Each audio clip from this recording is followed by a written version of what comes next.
Transurfers, and welcome to another week of reality transurfing lessons in the 78-day reality transurfing practical course by Vadim Zealand.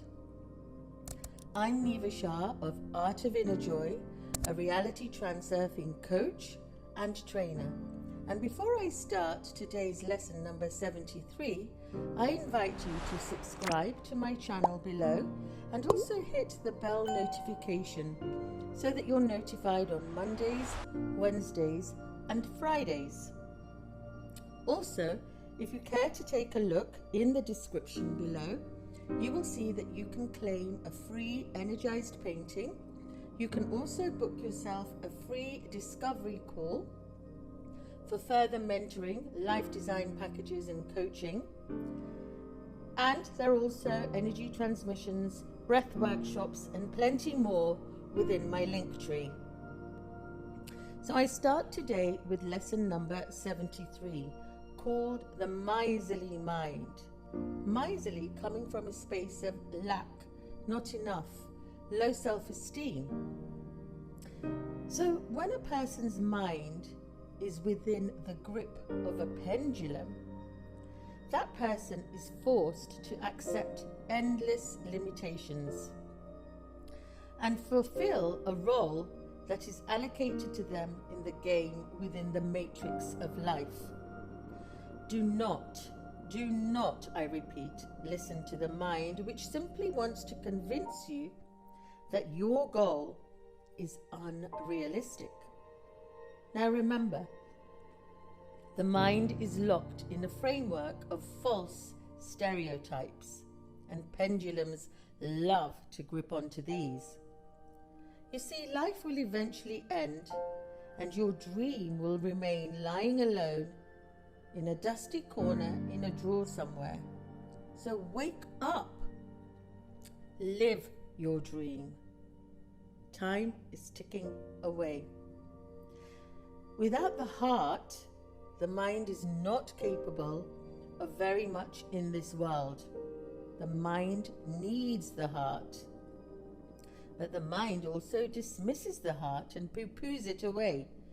Together, however, they are capable of anything, because the heart-mind coherence, meaning the union of the heart and the mind, gives rise to magical powers within. This is the power of the outer intention, the all-knowing field where everything exists. You have got to set the inner intention and allow the outer intention to simply meet you. This happens when the heart and the mind are in alignment. So I urge you, do not give up on your dream simply because somebody else in an authoritarian position has claimed the right to decide what is realistic for you and what isn't. It is not their choice. You and only you have a choice. So I invite you today to claim your birthright, to claim the right to your own personal miracle. The mind treats the heart as if the heart is childish, immature, as if you're just asking it to buy a favorite sweetie in a sweet shop. The responses of the mind are usually fairly standard responses, such as, "We can't afford this. Oh, don't be so silly. Grow up. I know what's best for you. I've seen more of life than you have. This is not for the likes of us. We can't afford this.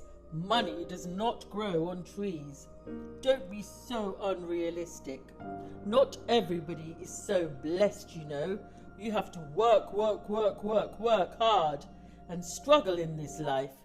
Anyway, you don't have the skills or the abilities." Or even, "Oh, that's way out of your league. Why don't you just be like everybody else and plod along and play this game?"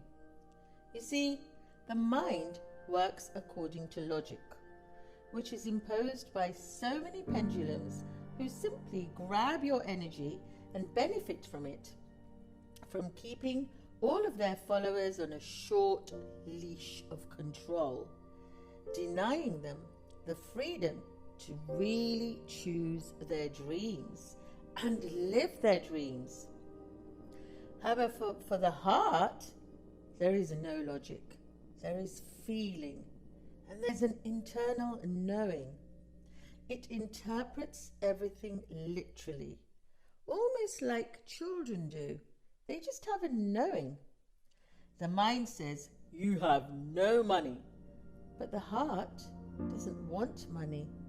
The heart wants the sweetie in the sweet shop.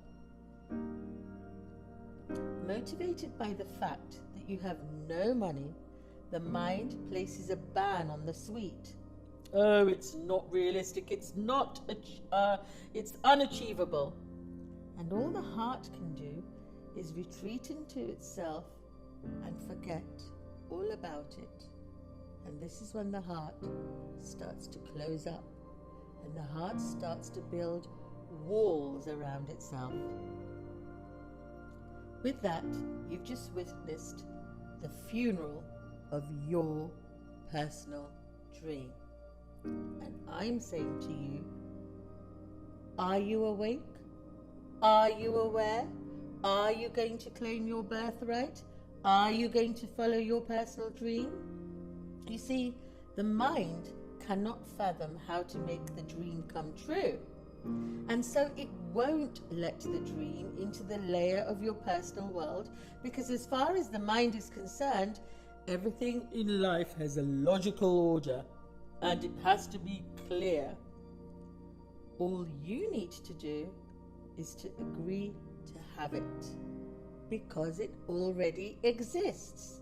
And then, once you've made that decision, the outer intention will take care of the how.